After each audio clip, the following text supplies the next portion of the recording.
തേക്കുംകാട് മൈതാനിയിലെ ഇത്തരം ചീട്ടുകളി ഒരു അപൂർവ സംഭവം മാത്രമാണ്. ചീട്ടുകളിയും ചൂതാട്ടവും ജീവിതങ്ങൾ നശിപ്പിക്കുക മാത്രമേ ചെയ്തിട്ടുള്ളൂ. ഒരു ട്രപ്പീസ് കളിക്കാരന്റെ ജാഗ്രതയില്ലെങ്കിൽ ഒരു ചീട്ടുകളിക്കാരന് എന്ത് സംഭവിക്കും? അതിനുള്ള മറുപടിയാണ് അലോഷ്യസിന്റെ ജീവിതം. കൊല്ലം കടപ്പുറത്ത് കടലിനോട് കിന്നാരം പറഞ്ഞ് വയലും മീട്ടി നടക്കുന്ന അലോഷ്യസിന്റെ കഥ കാണാം ഇനി കലേഡോസ്കോപ്പിൽ.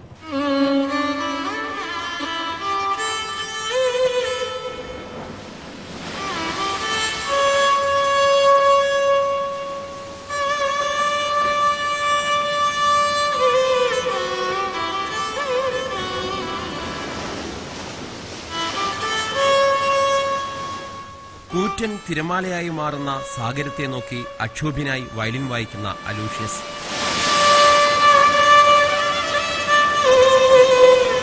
ജീവിതത്തിന്റെ നിഷ്കളങ്കതയും വസന്തവും ഒടുവിൽ ജീവിത സായാഹ്നവും ഈ വയലിൻ നാദത്തിൽ അലിഞ്ഞുചേരുന്നു. കൗബോയ് തുപ്പിവെച്ച് കുതിരപ്പുറത്ത് ഈറൻ സന്ധ്യയിൽ മൂളിപ്പാട്ടുമായി പോകുന്ന യാത്രക്കാരന്റെ നിഴലിച്ച രൂപം ആംഗലേയ കവിതകളിൽ ധാരാളമുണ്ട്. ഇവിടെ അത്തരമൊരു കവിതയില്ല. എന്നാൽ നഷ്ടപ്പെട്ടു പോയ ജീവിതത്തെ ഓർത്ത് വയലിൻ മീട്ടുന്ന ഇദ്ദേഹത്തെ നമ്മൾ പരിചയപ്പെട്ടേ മതിയാകൂ. ഇത് കൊല്ലം ഇരവിപുരം സ്വദേശി അലോഷ്യസ് സെബാസ്റ്റ്യൻ ഫെർണാണ്ടസ്.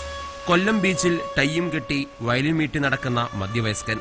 കലേഡോസ്കോപ്പിന്റെ കാഴ്ചകളിലേക്ക് ആദ്യമെത്തിയത് വയലിൻ നാദവും അലോഷ്യസിന്റെ വ്യത്യസ്തമായ വേഷവുമാണ്. ചില്ലറ തുട്ടുകൾക്ക് വേണ്ടി വയലിൻ മീട്ടുന്ന അലോഷ്യസ് ഒരു കോടീശ്വരനായിരുന്നുവെന്നറിഞ്ഞതാണ് കാഴ്ചയുടെ രണ്ടാം ഘട്ടം. അലോഷ്യസിന്റെ കഥ ഇങ്ങനെ. ഇപ്പോൾ പ്രായം 60. പഠിച്ചതും വളർന്നതും മുംബൈ നഗരത്തിൽ. വളരെ ചെറുപ്പത്തിൽ തന്നെ ഇന്ത്യൻ എയർലൈൻസിന്റെ സാങ്കേതിക വിഭാഗം ഉദ്യോഗസ്ഥനായി ജോലി ലഭിച്ചു. വിദേശ രാജ്യങ്ങളിലെ സൗഹൃദവും ആഡംബര ജീവിതവും ഇദ്ദേഹത്തെ ചൂതാട്ടക്കാരനാക്കി മാറ്റി.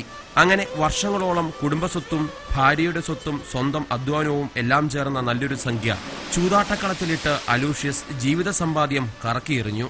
സാമ്പത്തിക അടിത്തറ നഷ്ടപ്പെട്ടു പോയതോടെ കുടുംബബന്ധം ശിഥിലമായി. മക്കൾ രണ്ടുപേരും വിദേശത്ത് ഉയർന്ന ജോലി ലഭിച്ചു പോയെങ്കിലും ചൂതാട്ടക്കളത്തിലെ കടം വീട്ടാൻ കഴിയാതെ എല്ലാം ഉപേക്ഷിച്ച് നാട്ടിലേക്ക് ഇദ്ദേഹം മാത്രം വണ്ടി കയറി. കഴിഞ്ഞുപോയ ജീവിതത്തിന്റെ വയലിൻ താളം കടപ്പുറത്തിരുന്ന് മീട്ടാൻ മാത്രമേ അലൂഷ്യസിന് കഴിയൂ.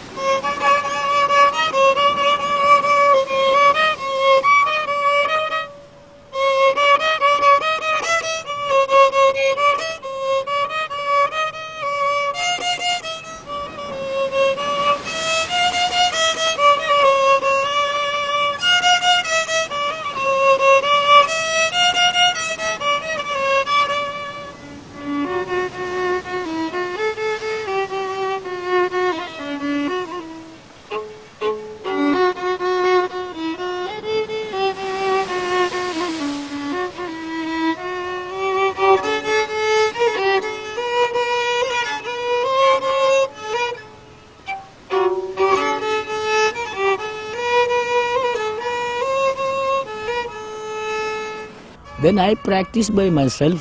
I brought many books. Then I practice. 6 hours per day practice.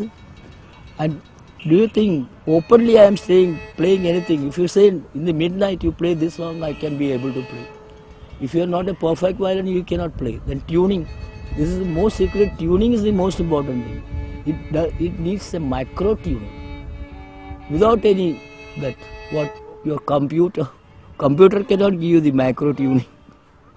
So the tuning is the most important thing. Otherwise you cannot play the instrument perfectly. You cannot play a song also perfectly. ചെറുപ്പത്തിലെന്നോ ഒരു കൗതുകത്തിനായി റിങ്ങും ബോയും ചേരുന്ന violin താളം മനഃപ്പാടമാക്കിയ Aloysius ഇന്നിത് ജീവിതമാർഗമാക്കി. മദ്യപാനവും ചൂതാട്ടവും ജീവിതം മാറ്റിമറിച്ചെങ്കിലും classic താളങ്ങൾ ഈ കലാകാരൻ മറന്നില്ല. കടപ്പുറത്തുകൂടി violin മീട്ടി അസ്തമസൂര്യനെ നോക്കി Aloysius പുതിയ സംഗീതങ്ങൾ രചിക്കുകയാണ്. ഒരു ചൂതാട്ടക്കാരന് ട്രപ്പീസ് കളിക്കാരന്റെ ജാഗ്രതയില്ലെങ്കിൽ ജീവിതം ഇങ്ങനെയാകുമെന്ന് കടൽത്തിരകളോട് പറഞ്ഞ്